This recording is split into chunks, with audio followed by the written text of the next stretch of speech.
നമസ്കാരം, ലൂസ് ടോക്കിലേക്ക് സ്വാഗതം. നമസ്കാരം. ഇന്ന് രണ്ട് വിഷയങ്ങൾ നമുക്ക് ചർച്ച ചെയ്യാം. ഒബ്വിയസ്ലി ലെബനനാണ് ആദ്യത്തെ. ചർച്ച ചെയ്യാൻ കഴിയില്ലല്ലോ, ലോകം മുഴുവൻ ശ്രദ്ധിക്കുന്ന ഒരു വിഷയം. അതുപോലെ തന്നെ സിദ്ദിഖിൻ്റെ ദുർവിധി, ഇതിനാണ് നമുക്ക് ചർച്ച ചെയ്യാം. ലെബനിൽ എന്ത് സംഭവിക്കുന്നു? ലെബനനിലെ കഴിഞ്ഞ ദിവസത്തെ ആക്രമണത്തിൻ്റെ പ്രത്യാഘാതങ്ങൾ ഒരുപാട് സംഭവിക്കുന്നുണ്ട്. അതിൽ പ്രധാനമായും ഇപ്പോൾ ഫ്രാൻസ് ആവശ്യപ്പെട്ടിട്ടുണ്ട്, അടിയന്തരമായി UN രക്ഷാസമിതി യോഗം വിളിച്ചു കൂട്ടി ഇക്കാര്യം ചർച്ച ചെയ്യണമെന്ന് പറയുന്നുണ്ട്. പല രാജ്യങ്ങളും ഓരോന്ന് ആവശ്യപ്പെട്ടിട്ടുണ്ട്. പക്ഷേ ഇസ്രായേലിനെ സംബന്ധിച്ച് അവർ നടത്തിയത് വളരെ ശരിയായ നടപടി തന്നെയാണെന്ന നിലപാടിൽ തന്നെയാണ് അവരിപ്പോഴും ഉറച്ചു നിൽക്കുന്നത്. കാരണം രസകരമായ ചില ദൃശ്യങ്ങൾ നമുക്ക് ലഭിച്ചിട്ടുണ്ട്. ഈ ലെബനനിലെ വീടുകളിൽ ഹിസ്ബുള്ള തീവ്രവാദികൾ ആയുധങ്ങൾ ഒളിപ്പിച്ചു വെച്ചിരുന്നു.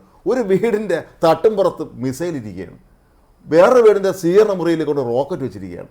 അപ്പോൾ ഇത് ഇവിടെ ജനങ്ങളെ മുഴുവൻ ഒഴിപ്പിച്ചിട്ട് തന്നെയാണ് ഈ നടപടി ചെയ്തത്, അവർ സൈന്യ നടപടി നടത്തിയെന്നാണ് ഇസ്രായേൽ പറയുന്നത്. പക്ഷേ ഇതൊക്കെ നമ്മൾ അമ്പരപ്പിക്കും. കാരണം ആ ജനങ്ങളെ ബന്ദികളായിക്കൊണ്ട് തന്നെയാണ് ഹിസ്ബുൾ അവിടെ പ്രവർത്തിച്ചെന്നുള്ള മനസ്സിലായി. സാധാരണക്കാരായ ജനങ്ങളെ മറയാക്കി കവചമാക്കി വെച്ചുകൊണ്ട് തന്നെയാണ് അവരിത് മുഴുവൻ നടത്തിയത്. അതുകൊണ്ട് തന്നെ ഇസ്രായേൽ കഴിഞ്ഞ ദിവസം നടത്തിയ സൈനിക നടപടി നമുക്ക് തീർത്തും തള്ളിക്കളയാൻ കഴിയുകയില്ല. ഇന്നലെ നമ്മൾ ലൂസ് ടോക്ക് ചെയ്യുമ്പോൾ ഒന്നും അവിടെ സംഭവമില്ല, രാത്രിയിലാണ്. എന്താ അവിടെ വലിയ 1600ഓളം ആക്രമണങ്ങളാണ്, ബോംബാക്രമണങ്ങളാണ് നടത്തിയത്. 500ഓളം പേര് മരിച്ചു. അത് കൂടുന്നാണ് പറയുന്നത്. ആയിരങ്ങൾ ഹോസ്പിറ്റലിലുണ്ട്. അവിടെ മറ്റൊരു പ്രധാന വിഷയം, ഈ അന്ന് പേജർ പൊട്ടി ഒരുപാട് ആളുകൾ പരിക്കേറ്റവരുണ്ട്. അവരും ഹോസ്പിറ്റലിൽ, അവരെ കടത്താൻ സ്ഥലമില്ല. അതിനിടയിലാണ് ഇപ്പോൾ ഇതും കൂടെ സംഭവിച്ചിരിക്കുന്നത്. ഈ യഥാർത്ഥത്തിൽ ഒരു ഫുൾ സ്കെയിൽ യുദ്ധമായി എന്ന് പറയാം, അല്ലേ? അതെ. അല്ല, ഈ ഒരു വ്യാപ്തി എത്ര മാത്രമാണ്? ഞാൻ അതിൻ്റെ ഒരു ആഴത്തിലേക്ക് എന്താണ് ഇപ്പം ഇന്നലത്തെ അറ്റാക്ക് എന്ന് പറയുന്നത്? ഇതെങ്ങനെ പൊടുന്നനെ ആക്രമിക്കുമായിരുന്നു അവർ ചെയ്തത്? പിന്നെ ഇസ്രായേൽ എയർഫോഴ്സിൻ്റെ മുഴുവൻ യുദ്ധവിമാനങ്ങളും ഇതിൽ പങ്കെടുത്തു. പക്ഷേ അതിനു മുമ്പ് അവർ ഒരു കാര്യം പറഞ്ഞിരുന്നു, ഈ ആയുധങ്ങൾ സൂക്ഷിച്ചിട്ടുള്ള വീടുകളിൽ താമസിക്കുന്ന ആളുകൾ ഒഴിഞ്ഞു പോകണമെന്ന്. അത് അറബിയിലുള്ള നോട്ടീസിൽ അവിടെ എല്ലാം അവർ ഫ്ലൈറ്റിൽ നിന്ന് വിതരണമൊക്കെ നടത്തിയിരുന്നു. ആളുകൾ പരമാവധി ഒഴിഞ്ഞു പോയി. അതിനുശേഷമാണ് ഇസ്രായേൽ വ്യോമസേനയുടെ മുഴുവൻ യുദ്ധവിമാനങ്ങളും പങ്കെടുത്തൊരു നടപടിയായിരുന്നത്. ഇതിന് തൊട്ട് മുമ്പ് അവിടുത്തെ പ്രതിരോധ മന്ത്രി യോവ് ഗാലന്റ് ഉൾപ്പെടെ ഉള്ളവർ എയർഫോഴ്സ് സ്റ്റേഷനിലെത്തി അതിൻ്റെ കാര്യങ്ങളൊക്കെ വിശദമായി ചർച്ച ചെയ്തിട്ട് മുഴുവൻ വിമാനങ്ങളെ ഒറ്റയടിക്കാൻ കഴിച്ചു. ഞാൻ വായിച്ച ഒരു വാർത്തയിൽ എനിക്ക് വളരെ കൗതുകമുണർത്തുന്ന ഒരു സംഗതി കേട്ടു. അതായത് ഈ ലെബനനിലെ ഈ പറയുന്ന ഇവർ അറ്റാക്ക് ചെയ്യാൻ ആഗ്രഹിച്ചിരുന്ന ഇടങ്ങളിലുള്ള മനുഷ്യരുടെ മുഴുവൻ മൊബൈൽ ഫോണിലേക്ക് ഇസ്രായേൽ സേന SMS അയച്ചെന്ന്, ഞങ്ങൾ അറ്റാക്ക് ചെയ്യാൻ പോയിക്കോളാൻ. അവിടുത്തെ മന്ത്രി ഉൾപ്പെടെയുള്ളവരുടെ ഫോണിലേക്ക് ഇവരുടെ SMS വന്നു, നിങ്ങൾ എത്രയും വേഗം രക്ഷപ്പെട്ടുള്ളൂ എന്ന് വെച്ചാൽ അത് അവരെ വല്ലാതെ ഭയപ്പെടുത്തി എന്നാണ് പറഞ്ഞത്. കാരണം അവിടെയുള്ള സകല മനുഷ്യരുടെയും ഡാറ്റ ഇസ്രായേൽ സേനയുടെ ഉണ്ട്. അവർക്ക് നിങ്ങളെ ഞാൻ ആക്രമിക്കാൻ പോവുകയാണ്, നിങ്ങൾ പോയിക്കോളൂ എന്നുള്ള സന്ദേശം അയച്ചു കൊടുക്കുന്ന വാർത്തയാണ് ഞാൻ. നമ്മളിന്ന് വേറെ വാർത്ത കൊടുത്തിട്ടുണ്ടല്ലോ, അവിടുത്തെ ഇറാൻ റവല്യൂഷണറി റിപ്പബ്ലിക്കൻ ഗാർഡ് കോർപ്സിലെ സൈന്യത്തിൻ്റെ ആരും ഇന്നത്തെ ഒരു കമ്മ്യൂണിക്കേഷൻ ഫെസിലിറ്റി ഉപയോഗിക്കരുത്, മൊബൈലോ ഒന്നും തുടരുതെന്നാണ് പറഞ്ഞിരിക്കുന്നത്. അതായത് വളരെ തന്ത്രപൂർവമായ ഒരു നീക്കമാണ് ഇസ്രായേൽ ഒരു വർഷത്തെ സാവകാശത്തിന് ശേഷം നടത്തുന്നത്. നമ്മൾ പലപ്പോഴും ചർച്ച ചെയ്യുമ്പോൾ ചോദിക്കുമായിരുന്നതാണ് എന്തുകൊണ്ട് ഇത്രയും വൈകുന്നത്. പക്ഷേ ഞാൻ എപ്പോഴും പറയാറുള്ളൊരു പോയിന്റ്, ഇസ്രായേൽ നേരിടുന്നൊരു പ്രശ്നം, അവർ നിഴൽ യുദ്ധം നടത്തേണ്ടി വരുന്നു. അവരെ സംബന്ധിച്ച് പ്രോക്സി വാറാണ്. അവരെ മുമ്പിൽ ശത്രുവില്ല, അവർ ശത്രു ഉണ്ടാകുമെന്ന് കരുതിക്കൊണ്ടുള്ള ആക്രമണം നടത്തും. അതുകൊണ്ടാണ് അവർ വിശദമായി തന്നെ ഒരു പഠനം നടത്തി ഓരോ ശത്രുവിൻ്റെ ഓരോ നീക്കങ്ങളുടെയും പൾസറിഞ്ഞ് ശത്രുവിൻ്റെ ഒരു കരുത്ത് കൃത്യമായി തിരിച്ചറിഞ്ഞ്. കാരണം ഇപ്പം ഇന്ത്യയും ചൈനയും തമ്മിലുള്ള യുദ്ധമാണെങ്കിൽ നമുക്ക് രണ്ട് രാജ്യങ്ങളുടെയും ശക്തിയെക്കുറിച്ചൊരു ധാരണയുണ്ട്. അല്ലെങ്കിൽ അമേരിക്ക ഏതൊരു രാജ്യത്തോടും യുദ്ധം ചെയ്യുമ്പോഴും ഒരു ധാരണയുണ്ട്. അപ്പം അത്തരമൊരു ധാരണ ഇറാനോടുണ്ടാവാം. പക്ഷേ ഇറാൻ സൈന്യം രംഗത്തിറങ്ങുന്നില്ല, പരസ്യം പറഞ്ഞിട്ടുമില്ല. അപ്പോൾ അവിടെയാണ് ഇവരെ ഓരോ സ്ഥലമായി, അവർക്ക് ഏറ്റവും പ്രധാനപ്പെട്ട കാര്യം, അവരുടെ ഏറ്റവും പ്രധാനപ്പെട്ട ശത്രു ഹമാസാണ്. ഹമാസ് ഇസ്രായേൽ ജനതയെ കൊന്നൊടുക്കി. ഇസ്രായേൽ അത് പൊറുക്കില്ല. ഒരു ഇസ്രായേൽ ജീവൻ പോലും വില കൊടുക്കുന്നവരായതുകൊണ്ടാണ് യാഹിയ സിൻവർ അടക്കമുള്ളവരെ വിട്ടയച്ചത്. വിട്ടയച്ചത് അല്ല, വേണമെങ്കിൽ ആ സൈനികനങ്ങ് കൊല്ലപ്പെട്ടെന്ന് വെച്ചാൽ മതിയായിരുന്നു. ആയിരങ്ങളെ വിട്ടയച്ചു. അപ്പോൾ അതിന് അവർ കൊടുക്കുന്ന വില എന്ന് പറയുന്നത് 1200 പേരുടെ ജീവനാണ്. ഈ 1200 പേരുടെ ജീവൻ കൊടുത്തപ്പോൾ ഇനി അവരെ സംബന്ധിച്ചിടത്തോളം തടങ്കലിലിരിക്കുന്ന 100-200 പേര് കൊല്ലപ്പെട്ടാലും വേണ്ടില്ല, ഹമാസിനെ തീർക്കുക എന്ന വാശിയുണ്ട്. അപ്പോൾ ആ വാശിയിലാണ് അവർ കഴിഞ്ഞ ഒരു കൊല്ലം ഫോക്കസ് ചെയ്തത്. അതിനിടയിൽ അവരെ ഇങ്ങോട്ട് ആക്രമിച്ച ഹിസ്ബുള്ളയെ അറ്റാക്ക് ചെയ്തു. ഇവരെ ഇങ്ങോട്ട് ആക്രമിക്കാൻ സാധ്യതയുള്ളവരെയൊക്കെ അവർ ലോക്ക് ചെയ്തു. ഇത് മാത്രമല്ല, ഇറാനിൽ പോയി അവർ ഇറാൻ സൈന്യത്തെ കൊന്നത് എവിടെയാണ്? ഇറാനിൽ നിന്ന് പരിശീലനത്തിന് ലെബനനിലോ സിറിയയിലോ അയക്കപ്പെട്ടവരെ ആ റെയ്ഡിൻ്റെ ഭാഗമേ കൊന്നതേ ഉള്ളൂ. അല്ലാതെ അവർ ഒരിക്കലും ഇറാനിൽ കയറി ആരും കൊന്നിട്ട്. മാത്രമല്ല, ഇപ്പോൾ സിറിയയിലെ ഇറാൻ എംബസി അവർ ആക്രമിച്ചു. അതും എന്തുകൊണ്ടാണ് അവിടെയും ശ്രദ്ധിക്കണം. അതായത് ഡമാസ്കസിലെ ഇറാനിയൻ എംബസി ആക്രമിക്കാൻ കാര്യം അവിടെ സ്ഥിതി ചെയ്യുന്നവർ ഹിസ്ബുള്ളയുടെ പരിശീലകരായതുകൊണ്ടാണ്. ഉറപ്പാണല്ലോ, ഹിസ്ബുള്ളയെ പരിശീലനം നടത്തുകൊണ്ടാണ്. മാത്രമല്ല അന്ന് കൊല്ലപ്പെട്ടവരിൽ ഈ റവല്യൂഷണറി ഗാർഡിൽപ്പെട്ട ആളുകളുണ്ട്, പ്രധാനപ്പെട്ട ആളുകളുണ്ട്. അവിടെ ഒരു കമാൻഡന്റോ കൊല്ലപ്പെട്ടു. അതെ. അപ്പം ഇത്തരത്തിൽ ആ ഹമാസിനെ ഒതുക്കി. ഇപ്പം ഹമാസിൻ്റെ അനക്കമില്ല. ഇപ്പം ഹിസ്ബുള്ളയെ ഫോക്കസ് ചെയ്ത് ഇസ്രായേൽ ആക്രമണം അഴിച്ചുവിട്ടുകൊണ്ടിരിക്കുമ്പോഴും ഹമാസ് അനങ്ങുന്നില്ല. വേറെ കൊല്ലപ്പെട്ടോ ഇല്ലയെന്ന് ഇപ്പോൾ സംശയം കൂടെ ഉണ്ട്. അതാ പറഞ്ഞത്, ഹമാസ് അനങ്ങുന്നില്ല. ഹമാസിനെ സംബന്ധിച്ച് കഴിയില്ല, അനങ്ങാൻ വയ്യാത്ത സാഹചര്യം ഉണ്ടാക്കിയിരിക്കുന്നത്. അപ്പോൾ ഇവിടെയാണ് രാജ്മോഹൻ ഞാൻ പറയുന്നൊരു കാര്യം, ഈ ആക്രമണത്തിൻ്റെ വ്യാപ്തി അത്രമാത്രം വലുതാണ്. കാരണം എനിക്കൊന്ന് ഏതാണ്ട് 10,000 അവർ ഇന്നലെ ഞാൻ വായിച്ചൊരു വാർത്ത 10s of thousands എന്നാണ് പറഞ്ഞത്. മിസൈലുകൾ 10s of thousands എന്ന് പറഞ്ഞാൽ 1000 10,000 ഇത്രയും വിമാനം ഒരുമിച്ച് പോയതില്ലേ? അവരെ മുഴുവൻ യുദ്ധവിമാനം, അത് F-15 അവർ ഉപയോഗിക്കുന്ന വിമാനങ്ങൾ, അമേരിക്കൻ യുദ്ധവിമാനങ്ങളാണല്ലോ. അപ്പം 492 മരണമാണ് എന്നുള്ളതും ശരിയാവണം നിർബന്ധമില്ല. അതുകൊണ്ട് മരിച്ചിരിക്കാം, എത്രയോ ഇരട്ടി മരിച്ചിരിക്കാം. ഇവിടെ 2 വിഷയങ്ങളുണ്ട്. ഇപ്പോൾ സംഭവിക്കാൻ പോകുന്നതെന്ന് വെച്ചാൽ ഗാസയിലെ ജനങ്ങൾ അനുഭവിക്കുന്ന ഒരു ദുരിതം ബെയ്റൂട്ടിലെ ജനങ്ങളും അനുഭവിക്കാൻ പോവുകയാണ്. മറ്റൊരു ഗാസയായി ബെയ്റൂട്ട് മാറാൻ പോവുകയാണ്. അത് തന്നെയാണ് പലരും ഇപ്പോൾ പറയുന്നത്. അതൊരു വല്ലാത്ത ഒരു ദുരന്താവസ്ഥയാണ്. അതിൻ്റെ ഉത്തരവാദി ആരാണ്? ലെബനീൻ സർക്കാരാണ്. ആണല്ലോ, ഇവരെ പ്രവർത്തിക്കാൻ വിട്ടതാണ്. ഞാൻ പറഞ്ഞ ലെബനൻ എന്ന് പറയുന്ന സർക്കാർ പലപ്പോഴും അവരുടെ രാജ്യത്തെ ഭീകരവാദികളെ അംഗീകരിക്കാൻ പാടില്ല. ഇപ്പോൾ ഹിസ്ബുള്ളയ്ക്ക് ആ രാജ്യത്ത് സർവ്വസ്വാതന്ത്ര്യം കൊടുക്കുകയും ആ രാജ്യത്തെ ജനങ്ങളുടെ വീടുകളിൽ നിങ്ങൾ പറഞ്ഞതുപോലെ ആയുധങ്ങൾ ശേഖരിക്കുകയും ചെയ്താൽ വെച്ച് കഴിഞ്ഞാൽ പിന്നെ സ്വാഭാവികമായിട്ടും ഇസ്രായേലിന് അത് ചെയ്യാൻ പറ്റത്തുള്ളൂ.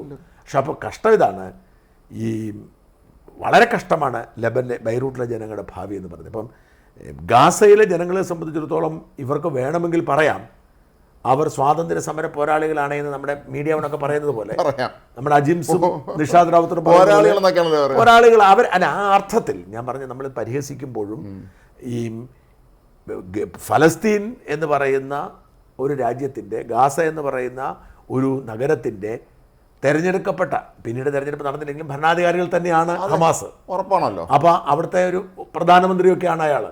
ആരെ? ഈ ഇപ്പോഴത്തെ സിൻഹ, നേരത്തെ അങ്ങേരായിരുന്നല്ലോ. അപ്പോൾ അവർക്ക് അതുകൊണ്ട് തന്നെ ജനങ്ങൾക്ക് ഇഷ്ടമുണ്ടെങ്കിലും ഇല്ലെങ്കിലും അവർ സ്വാതന്ത്ര്യ സമരം നടത്തുകയാണ്, ഗറില്ല പോരാട്ടമാണ്. ഇസ്രായേൽ അധിനിവേശത്തിനെതിരെ, കാരണം at the end of the day അവർ പറഞ്ഞ വാദത്തിന് ഒരു അല്പശരിയുണ്ട്. കാരണം അവിടെ കൊണ്ടുപോയി ഇസ്രായേൽ സ്ഥാപിക്കപ്പെട്ടതാണ്. അപ്പോൾ ഇസ്രായേൽ അധിനിവേശത്തിനെതിരെയുള്ള ഒരു സ്വാതന്ത്ര്യ സമരം അവർക്ക്. പക്ഷേ ലെബനനിലെ സ്ഥിതിയോ അതല്ലല്ലോ. ലെബനനിലെ ജനങ്ങൾ എന്ത് പഴിച്ചു? ലെബനനിലെ സർക്കാർ ഹിസ്ബുള്ളയെ തീറ്റിപ്പോറ്റുന്നത് കൊണ്ട് ബെയ്റൂട്ടിലെ ജനങ്ങളുടെ ജീവൻ പോവല്ലേ? അതല്ല, അവിടെ ഇലക്ട്രിസിറ്റിയൊക്കെ ഇല്ലെന്നാണ്. ബെയ്റൂട്ട് പോലെ നഗരത്തിൽ പോലും നേരെ ഇലക്ട്രിസിറ്റി പോലും അവിടെ ഇല്ലെന്നാണ്, എല്ലാം ഇല്ലാതായി എന്നാണ് ഇത്ര കാലം. ഈജിപ്ത്, അതായത് ഈ പറയുന്ന ഒരു വിഷയമില്ലാത്ത ഈജിപ്തിൽ ലൈറ്റ് കത്തണമെങ്കിൽ ഇസ്രായേൽ കഴിയണം. ഇതാണ് സ്ഥിതി. ഇവരിത് പറയുമ്പോഴും ആ അയൽ രാജ്യങ്ങളിൽ, അറബ് രാജ്യങ്ങളിൽ പട്ടിണിയില്ലാതെ മുമ്പോട്ട് പോകണേ ഇസ്രായേലിൻ്റെ സഹായം വേണം. അവ കാർഷിക വിളകൾ ഇസ്രായേലിൽ നിന്ന് കിട്ടണം, പ്രകൃതിവാദം ഇസ്രായേലിൽ നിന്ന് കിട്ടണം, ബാക്കി സൗകര്യങ്ങളെല്ലാം ഇസ്രായേലിൽ നിന്ന് കിട്ടണം. അപ്പം ഈ ഒരു സാഹചര്യത്തിൽ കൂടെ പോയിക്കൊണ്ടിരിക്കുന്ന ലെബനൻ അവർ നേരിടുന്ന ഏറ്റവും വലിയ വെല്ലുവിളി എന്ന് പറയുന്നത്, അല്ലെങ്കിൽ അവർ ഈ പ്രതിസന്ധി നേരിടാൻ കാര്യം എന്താണെന്ന് വെച്ചാൽ അവർ ഇതിനെ സംരക്ഷിക്കുന്നതുകൊണ്ടാണ്. അപ്പം എന്തിനാണ് ഹിസ്ബുള്ളയെ സംരക്ഷിക്കുന്നത്? മാത്രമല്ല, ഇന്ന് വേറെ ഞെട്ടിക്കുന്ന വാർത്തകളെ പുറത്തു വന്നിട്ടുണ്ട്. ഗാസയിൽ ഹമാസ് ചെയ്തതുപോലെ തന്നെയാണ് ലെബനൻ അതിർത്തിയിൽ മുഴുവൻ ഇവർ തുരങ്കങ്ങൾ ഉണ്ടാക്കിയിട്ടുണ്ടെന്ന് ഹിസ്ബുള്ള. അതെയോ? അങ്ങനെ വന്നിട്ടുണ്ട്. വ്യാപകമായ തുരങ്കങ്ങൾ ഉണ്ടാക്കുകയും ഇവിടെ ആയുധങ്ങൾ പലതും അതിനകത്താണ് സൂക്ഷിച്ചു വെച്ചിട്ടുള്ളത്. നേതാക്കന്മാർ ഒരുപക്ഷെ ഹസൻ നസറുള്ളയൊക്കെ ഒളിച്ചിരിക്കുന്നത് അതിനകത്തായിരിക്കാം. അപ്പം മറ്റൊരു ഗാസ ആവർത്തിക്കാനുള്ള ശ്രമം നമ്മൾ നേരത്തെ പറഞ്ഞത് കൃത്യമാണത്. അപ്പോൾ ഹമാസിനെ തീർത്താലും ഇസ്രായേലിന് സമാധാനം ഇല്ലെന്നറിയില്ല. ഈ തുരങ്കം എനിക്ക് തോന്നുന്നു അത്രയും വിപുലമായ തുരങ്കം ഒരുപക്ഷെ അവർ കാണില്ലായിരിക്കാം. വേറെ രാജ്യമാണല്ലോ, എന്നാലും കാണും തുരങ്കമുണ്ട്. അവിടുത്തെ സർക്കാരിൻ്റെ എല്ലാ സഹായവും അവർ കിട്ടിയിരുന്നില്ലേ? ഇറാൻ ഈ പറയുന്ന പണിക്കിറങ്ങുമ്പം ലെബനൻ എന്തിനു നിന്ന് കൊടുക്കുന്നു? അതാണ് ചോദ്യം. അവരെയും പറഞ്ഞിട്ട് കാര്യമില്ല, അതിനുള്ള ശക്തിയില്ല, നിവൃത്തികേട്. ഇപ്പം ശ്രീലങ്കയിലെ തമിഴ് പുലികൾ ആധിപത്യം സ്ഥാപിച്ചും ശ്രീലങ്കൻ സർക്കാരിന് ആദ്യം അതിനെ തൊടാൻ പറ്റുന്നില്ലായിരുന്നല്ലോ. അവരെക്കാൾ പട്ടാളവും സംവിധാനം അവർക്കുണ്ടായിരുന്നു. യുദ്ധവിമാനം വരെ ഉണ്ടായിരുന്നു, കപ്പൽ വരെ ഉണ്ടായിരുന്നു. പിന്നെ ഇന്ത്യ ഇടപെട്ടത് കൊണ്ട് മാത്രമാണ് അന്ന് ഒതുക്കി വന്നത്. പിന്നീടാണ് രാജപക്സെക്ക് നേരിടാൻ വന്നത്. അപ്പോൾ ഈ ലെബനൻ്റെ ഈ അവസ്ഥ വളരെ ദയനീയമാണ്. അവിടുത്തെ പാവപ്പെട്ട, എനിക്ക് സങ്കടമുള്ളതെല്ലാം ഈ നിരപരാധികളാണ്. ഏത് യുദ്ധം വന്നാലും, കുഞ്ഞുങ്ങളെ പടങ്ങൾ, ഏത് പ്രകൃതി ദുരന്തമുണ്ടായാലും, ഏത് യുദ്ധം വന്നാലും എന്തൊക്കെ സംഭവിച്ചാലും നിരപരാധികളാണ് അനുഭവിക്കേണ്ടത്. ഇപ്പം ബെയ്റൂട്ടിലെ ജനങ്ങൾ എന്ത് പിഴച്ചു, ഇങ്ങനെ പ്രശ്നമുണ്ട് അതിന്. എന്തായാലും ഇസ്രയേലിൻ്റെ തന്ത്രങ്ങൾ പിഴയ്ക്കാറില്ല, അവരുടെ തീരുമാനങ്ങൾ പിഴയ്ക്കാറില്ല. ഒറ്റ പ്രാവശ്യം പഴച്ചിട്ടുള്ളൂ, അത് കഴിഞ്ഞ ഒക്ടോബർ 7 ഇനി അവരത് ഒരിക്കലും അത് ആവർത്തിക്കില്ല. അതുകൊണ്ട് ഇപ്പോൾ അവരുടെ അവസ്ഥ അതിദയനീയമാണ് എന്ന് പറയേണ്ടി വരും. ഹിസ്ബുള്ളയുടെ അവർ അടിവേര് മാന്തും. എനിക്കൊന്ന് ഹമാസിൻ്റെ ഒരു കമാൻഡറെ കൊല്ലപ്പെട്ടിട്ടുണ്ട്. ലെബനൻ. അപ്പോൾ ഇവരെല്ലാം ഒരുമിച്ചായി. അല്ല, മാത്രമല്ല കഴിഞ്ഞ ദിവസം പിന്നെ ഹിസ്ബുള്ള നേതാക്കന്മാർ ആക്രമിച്ചല്ലോ, ഒറ്റയടിക്ക് ഒരു കട്ടർ തരുന്ന എല്ലാവരും മരിച്ചല്ലോ, കൊല്ലപ്പെട്ടു. ഇവർ അവിടെ കൂടിയിരുന്നിട്ട് പ്ലാൻ ചെയ്തുകൊണ്ടിരുന്നത് മറ്റൊരു ഒക്ടോബർ 7 ഇവിടെ ഈ അതിർത്തിയിൽ, വടക്കൻ അതിർത്തിയിൽ നടത്താനാണ് പ്ലാൻ ചെയ്തുകൊണ്ടിരുന്ന സമയത്താണ് കൃത്യമായിട്ട് ഒരു മിസൈൽ ഇട്ടത്. ഈ നസ്രത്ത് എന്ന് പറയുന്ന സ്ഥലത്തേക്ക്, വിശുദ്ധ സ്ഥലത്തേക്ക്, അവിടേക്ക് കഴിഞ്ഞ ദിവസം യേശുക്രിസ്തു നസ്രയനാന്നാ പറയുന്നത്. അതെ, നസ്രത്തിലായിരുന്നു യേശുക്രിസ്തു ജനിച്ചത് അവിടെ അല്ല, മറ്റേ ബേത്ലഹേമിലായിരുന്നു. യേശുക്രിസ്തു വളർന്നത് നസ്രായൻ എന്നറിയപ്പെടുന്നത്. അപ്പോൾ ഈ നസ്രത്ത് എന്ന് പറയുന്ന സ്ഥലത്ത് കഴിഞ്ഞ ദിവസം നമ്മുടെ വാർത്ത കൊടുത്തിരുന്നു. ഈ നസ്രത്തിൽ എനിക്ക് പരിചയമുള്ള ഒരു പെൺകുട്ടി ജോലി ചെയ്യുന്നുണ്ട്, ഷൈനി ബാബു എന്ന് പറഞ്ഞ പെൺകുട്ടി ജോലി ചെയ്യുന്നുണ്ട്. ഞാൻ ഈ ഇസ്രായേലുമായി ബന്ധപ്പെട്ട എങ്കിൽ പിടിക്കുക, അവൾ അത്യാവശ്യം കണക്ഷൻസുള്ള, ഈ ഹീബ്രു ഭാഷ അറിയാവുന്ന, അധികാരികളുമായും പോലീസുമായിട്ടൊക്കെ കണക്ഷനുള്ള മിടുക്കിയായ ഒരു മലയാളി പെൺകുട്ടിയാണ്. അവളാണ് പലപ്പോഴും ഇസ്രായേലിലെ മലയാളികൾക്ക് എന്തെങ്കിലുമൊക്കെ പ്രശ്നങ്ങളുണ്ടായാൽ കൈകാര്യം ചെയ്യുന്നത്. എനിക്ക് വളരെ അടുപ്പമുള്ളൊരു കുട്ടിയാണ്. അപ്പം ഞാൻ അവളോട് മിക്കവാറും സംസാരിക്കും. അപ്പം ഞാൻ കഴിഞ്ഞ ദിവസം അവളോട് ഒരു വോയിസ് ക്ലിപ്പ് പരന്നിരുന്നു. ഈ മലയാളികൾ, നമ്മുടെ CPM സർക്കാർ ഇവിടെ ഈ ഹമാസ് അനുകൂലമായതുകൊണ്ട് മലയാളികളെ തെരഞ്ഞു പിടിച്ചിട്ട് വിസ റദ്ദാക്കി ഇസ്രായേൽ പുറത്താക്കുന്നു പറഞ്ഞൊരു വോയിസ് ക്ലിപ്പ് പറഞ്ഞിരുന്നു. ഇതിൻ്റെ നിജസ്ഥിതി അറിയാൻ വേണ്ടി ഞാൻ അവളെ വിളിച്ചു, വെറുതെ പറഞ്ഞാണ്. അപ്പോൾ അവൾ പറഞ്ഞു, ഇതാ ചേട്ടാ ഞങ്ങളിന്ന് വിളിക്കുമ്പോൾ എന്നോട് പറഞ്ഞു, സാറേ ഞാനിന്ന് വിളിക്കുന്ന സമയത്താണ് ഇപ്പോൾ സാറ് സംസാരിക്കുന്നത്, ഇപ്പോൾ ഈ രാത്രി മുഴുവൻ ഞങ്ങൾ പേടിച്ചിരിക്കുമായിരുന്നു, ആകാശത്ത് മുഴുവൻ ഇങ്ങനെ കിടന്ന് പൊട്ടുമായിരുന്നു പറഞ്ഞു. കാരണം ഇതിങ്ങോട്ട് വരുന്നില്ല, മിസൈൽ ഇങ്ങോട്ട് വന്നു. ഏതാണ്ട് 60-70 മൈൽ, ബോർഡറിൽ നിന്ന് 60-70 മൈൽ ഇപ്പറയാണ്. അയൺ ഡോം സംവിധാനം ഉള്ളതുകൊണ്ട് അയൺ ഡോമുള്ള സംവിധാനത്താണ്. അപ്പോൾ എല്ലായിടത്തും ഈ ഒരു ആക്രമണ ഭീഷണി ഉണ്ടായിരുന്നു. അപ്പോൾ ഇങ്ങനെയുള്ള ഒരു ആക്രമണം ഉണ്ടായതുകൊണ്ട് മാത്രമാണ് ഇസ്രായേൽ അവിടെ കയറി ഇടേണ്ടി വന്നത്. അപ്പോൾ എനിക്ക് തോന്നുന്നു, കാരണം ഈ ഇറാനൊക്കെ പറയുന്നത് ഞങ്ങൾ ഞങ്ങൾ വെറുതെ കൈയും കെട്ടി നിൽക്കത്തില്ല, ഞങ്ങൾ അത് ചെയ്യും ഇത് ചെയ്യുന്നൊക്കെ പറയുന്നുണ്ട്. അപ്പം ഞാൻ ഈ വാർത്തകൾ അൽ ജസീറ വായിക്കും. അൽ ജസീറയുടെ എപ്പോഴത്തെ പ്രതീക്ഷ മുഴുവൻ ഇറാൻ എരാണ്ട്. പക്ഷേ ഇറാൻ അനങ്ങില്ല. എങ്ങനെ അനങ്ങും? സ്വന്തമായി നല്ല യുദ്ധമാനം പോലും ഇല്ല അവരുടെ കയ്യിൽ. അവർ ബുദ്ധി ഉണ്ടെങ്കിൽ അനങ്ങരുത്. കാരണം അവർക്കറിയാം പണി കിട്ടും. അല്ല, അത് അന്ന് മറ്റേ ഇസ്മായിൽ ഹനി കൊല്ലപ്പെട്ടപ്പോൾ തന്നെ മറ്റേ അവിടുത്തെ നേതാവ് യുദ്ധം പ്രഖ്യാപിച്ചല്ലേ. എന്ത് യുദ്ധം? നാളെ തരായും. അപ്പോൾ അതുകൊണ്ട് ഇസ്രായേൽ രണ്ടും കൽപ്പിച്ചാണ്. ഇസ്രായേൽ ഹമാസിനെ ഏതാണ്ടൊന്ന് മെരുക്കി. ഇപ്പം ഏറ്റവും രസം എന്ന് വെച്ചാൽ കഴിഞ്ഞ കുറേ കാലം, ഒരു കൊല്ലമായി ചർച്ചകൾ എങ്ങനെയാണ് ഈ വെടിനിർത്തലിനെ കുറിച്ചുള്ള ചർച്ചകൾ. ഇപ്പം അതൊന്നും ആരും മിണ്ടുന്നില്ലല്ലോ. വല്ലപ്പോഴും ആന്റണി ബ്ലിങ്കൻ അവിടെ വരുമ്പോഴാണ് ഈ കാര്യം നമ്മളാരിലും ഓർക്കും. മറ്റന്നാൾ വ്യാഴാഴ്ച ഇടന്ന് പിന്നെ നെതന്യാഹു UN പൊതുസഭയിൽ സംസാരിക്കുന്നുണ്ട്. ഇപ്പോൾ അവിടെ നടക്കുക, പൊതുസഭ നടക്കുക അല്ലേ? നമ്മളെ പ്രധാനമന്ത്രി ഇന്നലെ പ്രസംഗിച്ചതുപോലെ ഇന്ന് ഫ്രാൻസ് രക്ഷാസമിതി അടിയന്തര യോഗം വിളിക്കണമെന്ന് ആവശ്യപ്പെട്ടിട്ടുണ്ട്. ഇത് വിളിക്കുമെന്ന് എനിക്ക് തോന്നുന്നത്. അപ്പോൾ അതൊക്കെ നടക്കുന്നു. പക്ഷേ ഇസ്രായേലിൽ ഇതൊന്നും ബാധകമല്ല. കാരണം ഒക്ടോബർ 7 മുമ്പ് ഇത് തീരുമാനമാക്കിയേ പറ്റുള്ളൂ. ഒരു വർഷമാകുമ്പോൾ ലോക കോടതി ഉത്തരവിട്ടതാണ് ഇസ്രായേലിനെ യുദ്ധക്കുറ്റവാളികളാണ് അവർ പിടിച്ച് റിമാൻഡ് ചെയ്യാനൊക്കെ പറഞ്ഞു. എന്തിനു വല്ലതും അനങ്ങിയോ? അപ്പോൾ ഇസ്രായേലിനെ സംബന്ധിച്ചിടത്തോളം അവർ രണ്ടിലൊന്ന് അറിഞ്ഞാൽ മതിയാവും. ഹിസ്ബുള്ളയെയും ഹമാസിനെയും അവർ തീർക്കും. അപ്പോൾ അതിനിടയ്ക്ക് ഇറാഖും ഞാൻ 5 യുദ്ധമുഖങ്ങളാണ് ഇപ്പോൾ ഇസ്രായേൽ തുറന്നിരിക്കുന്നത്. ഒന്ന് എനിക്ക് തോന്നുന്നത് നമ്മളെ ഈ ഹമാസിന്റെ തെക്ക്, വടക്ക് ഹിസ്ബുള്ള, ലെബനൻ അതിർത്തിയിൽ, പിന്നെ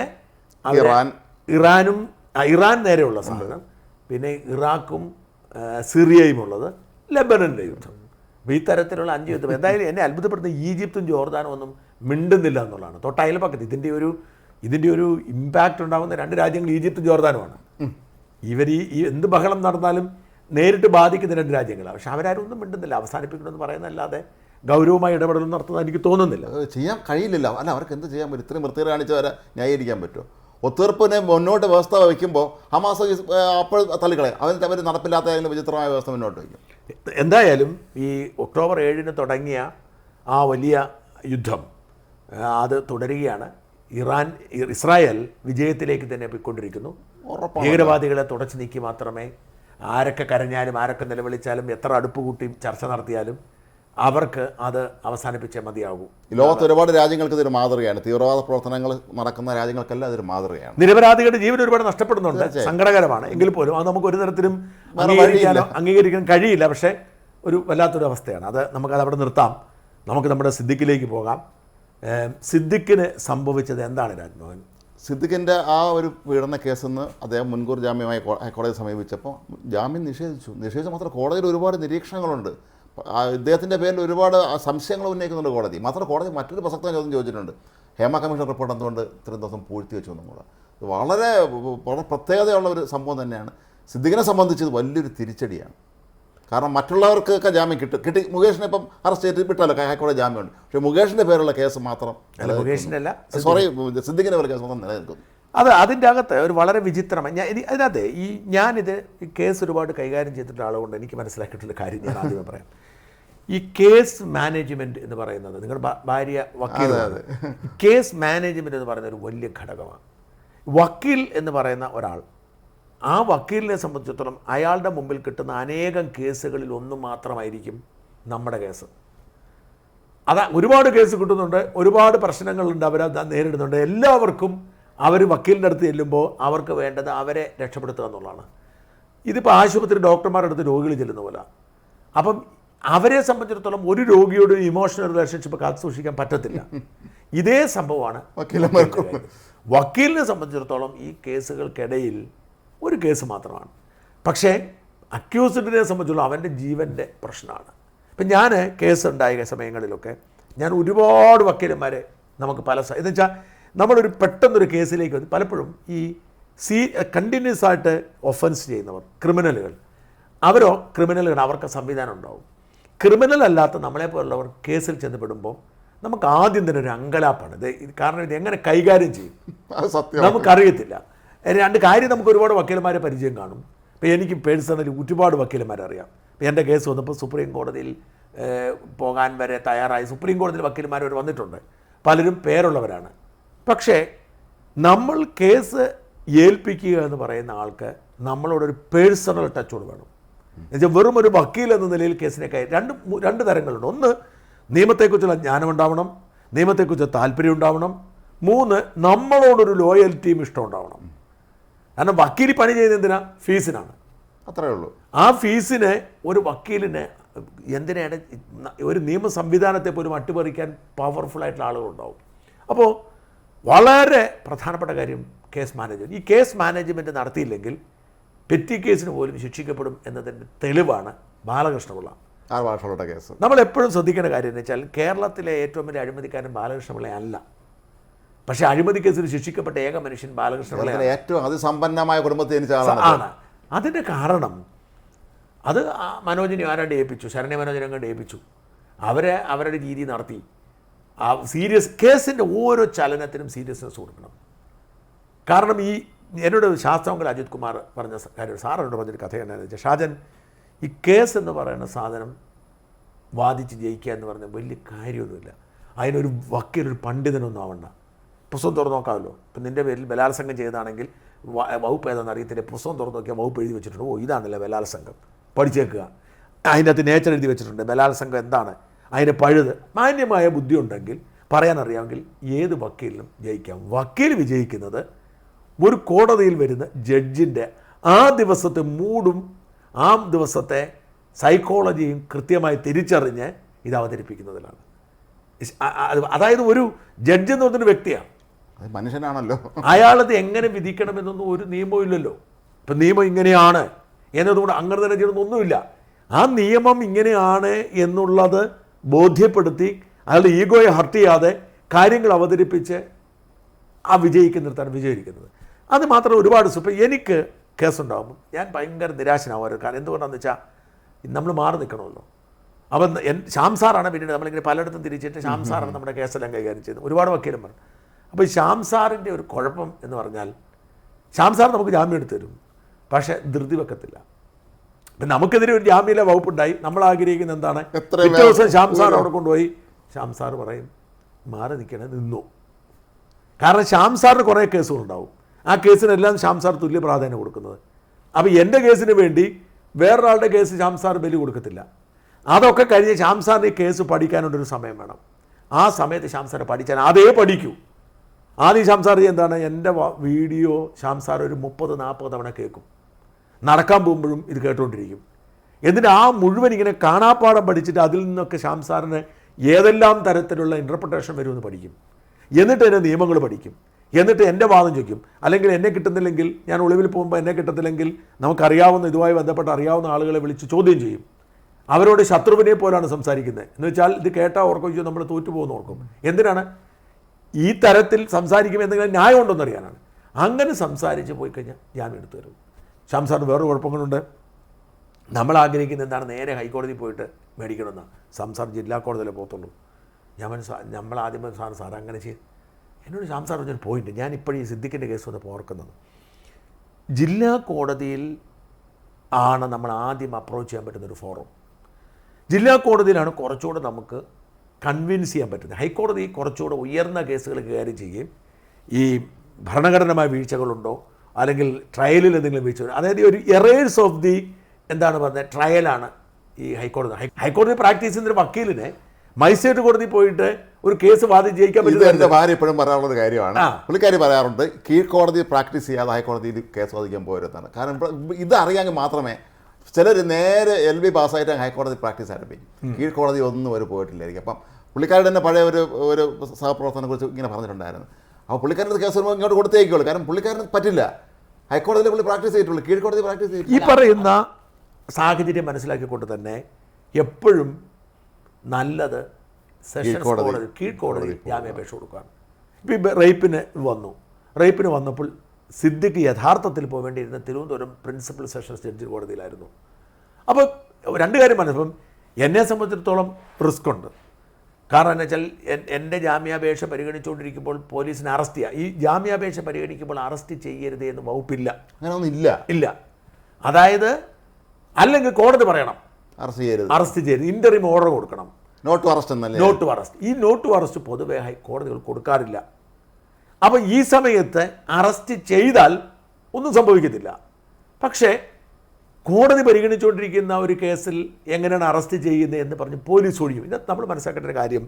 ഇങ്ങനെ രൂപപ്പെട്ടു വരുന്ന കേസുകൾ, ഇപ്പം പ്രതികാരം തീർക്കാൻ വേണ്ടി എനിക്കെതിരെ ചാർജ് ചെയ്ത കേസുകളോ അല്ലെങ്കിൽ നാട്ടിലെ ക്രിമിനൽക്കെതിരെ ചാർജ് ചെയ്ത കേസുകളോ അല്ല, ഈ രാഷ്ട്രീയ പ്രാധാന്യമുള്ള വ്യക്തികൾക്കെതിരെയുള്ള കേസിൽ പോലീസിന് വാശിയില്ല അറസ്റ്റ് ചെയ്യണമെന്ന്. പലപ്പോഴും നമ്മൾ കണ്ടിട്ടുള്ളതാണല്ലോ. ആണ് ഇപ്പോൾ സിദ്ദിഖിനെ അറസ്റ്റ് ചെയ്യാൻ ഒരു ആഗ്രഹവും ഇപ്പം നമ്മൾ ഇന്ന് കണ്ടത് എന്നതാണ്. ഈ മുൻകൂർ ജാമ്യാപേക്ഷ തള്ളിയതോടുകൂടി സിദ്ദിഖിന് ലുക്കൗട്ട് നോട്ടീസ് കൊടുക്കുന്നു, അല്ലെങ്കിൽ ഫോൺ സ്വിച്ച് ഓഫ് ആണെന്ന് താപ്പി ഇറക്കുന്നു. ഇതൊക്കെ നാട്ടുകാരെ പറ്റിക്കാൻ വേണ്ടി, നമുക്കായിരുന്ന കേസെങ്കിൽ പോലീസ് ഇപ്പോൾ താഴെ എത്തിയേനെ. അല്ല, ഇത് നാട്ടുകാരെ പറ്റിക്കാൻ വേണ്ടിയും ഇരയെ തൃപ്തിപ്പെടുത്താൻ വേണ്ടിയിട്ടും ഈ കോടതിയെ സന്തോഷിപ്പിക്കാൻ വേണ്ടിയിട്ടൊക്കെ പറയുന്ന വാചകമണി മാത്രമാണ്. പോലീസ് അവിടുന്ന് അനങ്ങിയിട്ട് പോലും കാണത്തില്ല. സിദ്ദിഖ് ചിലപ്പോൾ ഇവിടെ ഉണ്ടായെന്ന് വരാം, ഫോൺ സ്വിച്ച് ഓഫ് ആയിരിക്കും. കാരണം അത് ഒരു മിനിമം. അത് ഫോൺ സ്വിച്ച് ഓഫ് ആക്കുന്നത് എന്തുകൊണ്ടായിരിക്കും എന്നറിയാമോ? അന്വേഷണ ഉദ്യോഗസ്ഥൻ സിദ്ദിഖിനെ വിളിച്ച് പറഞ്ഞു കാണും, ഫോണൊക്കെ സ്വിച്ച് ഓഫ് ആക്കിയേക്കണേ എന്ന് പറഞ്ഞു കാണും. ആ വീട്ടിൽ നിന്നൊന്ന് മാറി അടുത്ത വീട്ടിൽ പോയിരിക്കണേ എന്ന് പറഞ്ഞു കാണും. കാരണം ഇവരെ സംബന്ധിച്ചിടത്തോളം സിദ്ദിഖിനെ പിടിച്ചില്ലെങ്കിൽ വലിയ കുഴപ്പമാകും. പക്ഷേ ഇവർക്ക് പിടിക്കാൻ താല്പര്യം. ഇത് സിദ്ദിഖിൻ്റെ കാര്യത്തിലല്ല, ഈ എല്ലാവരുടെയും കാര്യത്തിൽ അങ്ങനെ തന്നെയാണ്. അപ്പോൾ അതുകൊണ്ടാണ് സിദ്ദിഖിനെ അറസ്റ്റ് ചെയ്യാനാണെങ്കിൽ ഈ FIR ഇട്ടപ്പോൾ അറസ്റ്റ് ചെയ്യായിരുന്നു. സിദ്ദിഖിന് FIR ഇട്ടല്ലോ. നമ്മളെങ്ങനെ ചെയ്തുകൊണ്ടിരിക്കുന്നത്? FIR ഇടുന്ന സെക്കൻഡ് വരുമല്ലേ, ആ സെക്കൻഡ് വരുമല്ലേ. അതുകൊണ്ട് എനിക്ക് എന്നാ പറ്റുന്നത്, എനിക്ക് മുൻകൂർ ജാമ്യം കിട്ടുന്നത് വരെ എനിക്ക് മാറി നിൽക്കണം. കാരണം മുൻകൂർ ജാമ്യം എന്നെ തപ്പി നടന്നപ്പോഴാണ് കോടതി കേസ് പരിഗണിച്ചുകൊണ്ടിരിക്കുമ്പോഴല്ലേ. എന്തിനേറെ സുപ്രീം കോടതി എൻ്റെ കേസ് എടുത്തിട്ടും എന്നെ തപ്പി നടന്നു, ഓർമ്മയില്ല.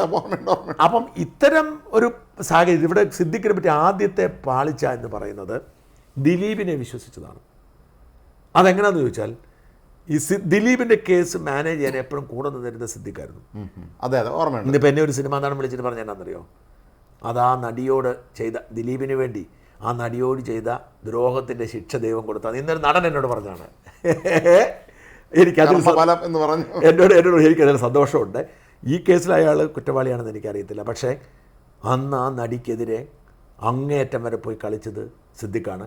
അതുകൊണ്ട് അവൻ അനുഭവിക്കണം. ഷാജിൻ്റെ സുഹൃത്താണ് എന്നൊക്കെ പറഞ്ഞിട്ടാണ് എന്നോട് പറഞ്ഞത്. സുഹൃത്ത് അകത്താവുമല്ലോ എന്നൊക്കെ ചോദിച്ചുകൊണ്ട് എന്നെ വിളിച്ചത്. അപ്പം ഞാൻ പറഞ്ഞത് സിദ്ദിഖ് കാണിച്ച ഏറ്റവും ആദ്യത്തെ പെശകെന്ന് പറയുന്നത് ദിലീപിനെ കേസ് പരിഗണിച്ചിരുന്ന രാമപിള്ള സാർ അങ്ങനെ രക്ഷിക്കുമെന്ന് കരുതിയതാണ്. രാമപിള്ള സാറ് നല്ല വക്കീലായിരുന്നു.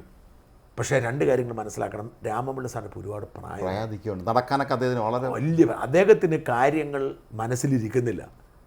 അദ്ദേഹം ചടുലതയോടുകൂടി കാര്യം അവതരിപ്പിക്കാൻ പറ്റുന്നില്ല. അദ്ദേഹം ഒരു നല്ല ട്രയൽ ജഡ്ജായിരുന്നു, വക്കീലായിരുന്നു.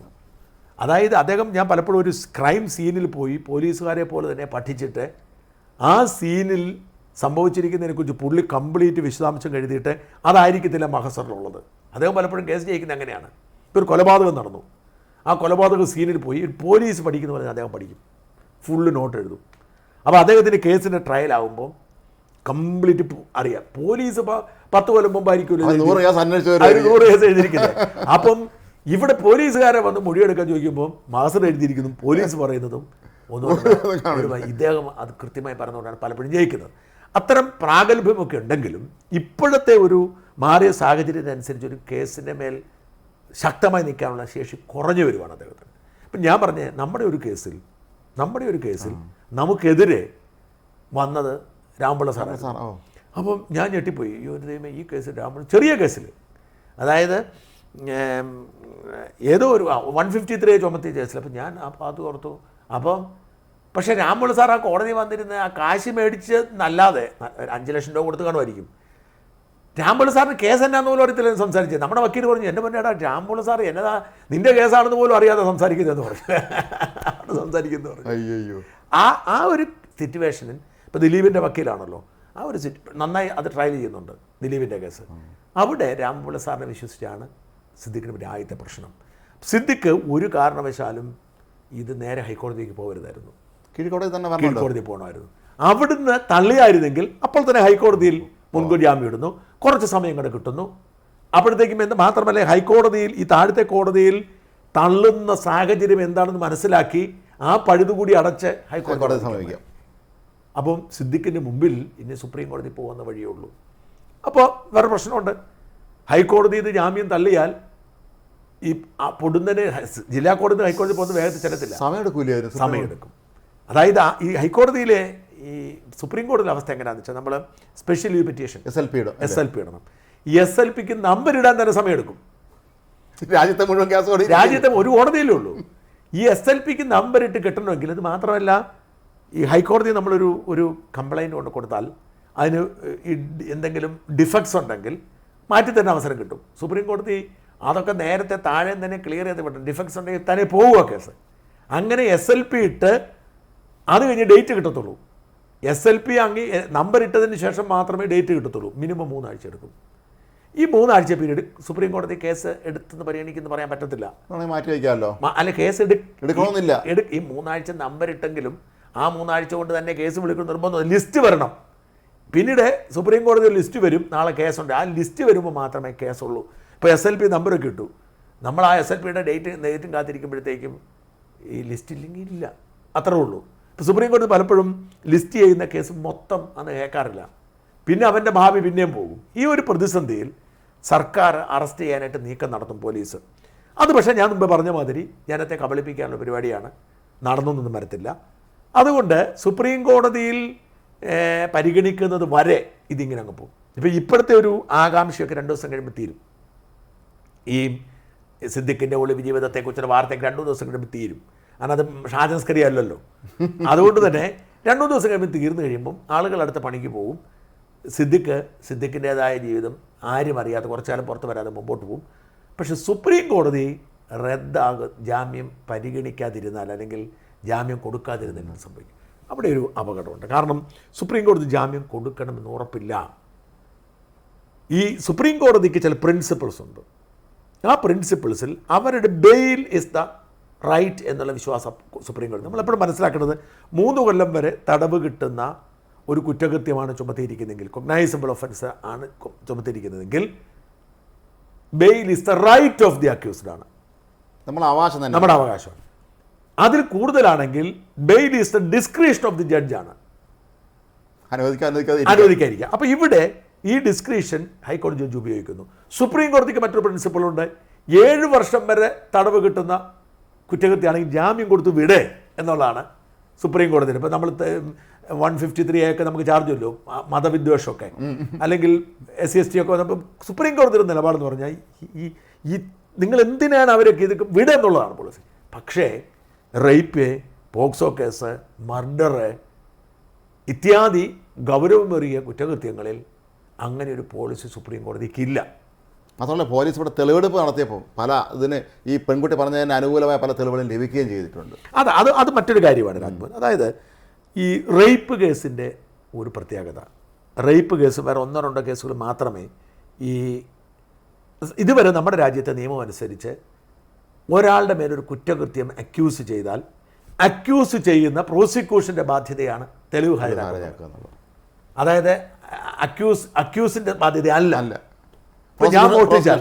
ഞാൻ മോഷ്ടിച്ചാൽ അതുകൊണ്ടാണ് എസ്കത്തി. അത് കേരള പോലീസിലെ ഏറ്റവും സത്യസന്ധനായ ഉദ്യോഗസ്ഥന്മാരോടാണ് വിൻസെൻ്റ് പോൾ. അതായത് അഴിമതിയോ അഴിമതി ലെവലേശമില്ല, നീതിബോധം എന്ന് പറഞ്ഞാൽ ഒരു തരത്തിലും 1 ഇഞ്ച് പോലും കുടുംബത്താർ എനിക്കറിയാമല്ലോ. അദ്ദേഹത്തിനോട് എന്നിട്ട് നമ്മുടെ IG ശ്രീജിത്ത്, അന്ന് അദ്ദേഹത്തിന് കീഴ് വർക്ക് ചെയ്യുമ്പോൾ ശ്രീജിത്തിനെ കുറിച്ചൊരു കംപ്ലൈൻറ്റ് കൊണ്ട് കൊടുക്കുകയാണ് ഒരാൾ. അപ്പോൾ തന്നെ അയാളുടെ സിസ്റ്റം മുഴുവൻ ഉപയോഗിച്ചിട്ട് ശ്രീജിത്തിനെ കുറിച്ച് അന്വേഷണം നടത്തി. ശ്രീജിത്തിനെ വിളിച്ചിട്ട് ഈ കുറ്റവാളിയോട് ചോദ്യം ചോദിക്കുന്നവരാണ് ചോദിച്ചത്. അതായത് പോലീസുകാരനാണ് എൻ്റെ താഴെ അങ്ങനത്തെ ദയൊന്നുമില്ല. അത്ര പാവം മനുഷ്യനാണ്. എൻ്റെ പള്ളിയിലാണ്, ഞാൻ പേരുക്കട പള്ളിയിലാണ് വരുന്നത്, കാണാറുണ്ട്. അദ്ദേഹവും ഭാര്യയും കൂടെ വരാറുണ്ട്. ഒരു സാധാരണ കാറിലാണ് വരുന്നത്. ഒരു പദവിയും അദ്ദേഹം അതിനുശേഷം ഏറ്റെടുത്തില്ല. വിവരാവകാശം എടുത്തായിരുന്നു, അത് കഴിഞ്ഞ് അദ്ദേഹം ഒന്നും പോയിട്ടില്ല, ഒരു വെളിപ്പെടുത്തലിനും പോയിട്ടില്ല ആ മനുഷ്യൻ. അപ്പം ഈ അദ്ദേഹത്തിന് പോൾ മുത്തൂറ്റ് കേസിൽ കത്തി ഉണ്ടാക്കേണ്ടി വന്നു. അദ്ദേഹത്തിൻ്റെ കരിയറിൽ ഏറ്റവും മോശം പേര് വന്ന എസ്കത്തി. എന്താ കാര്യം? കേസ് മുമ്പോട്ട് പോകണമെങ്കിൽ കുത്തിക്കൊന്നു എന്ന് പറഞ്ഞാൽ കുത്തിക്കൊന്ന ആയുധം കാണണം. ഈ ആയുധം മെഡിക്കൽ പരിശോധനയ്ക്ക് അയച്ചു കഴിയുമ്പോൾ ആ ആയുധം കൊണ്ട് തന്നെ ആവണം, ആയുധത്തിൻ്റെ ഷേപ്പ് അനുസരിച്ചായിരിക്കണം മുറിവ്. അപ്പോൾ അതുകൊണ്ട് എന്ത് ചെയ്ത് ആ മുറിവ് അനുസരിച്ചാണ് ഒരു എസ്കത്തി ഉണ്ടാക്കിയത്.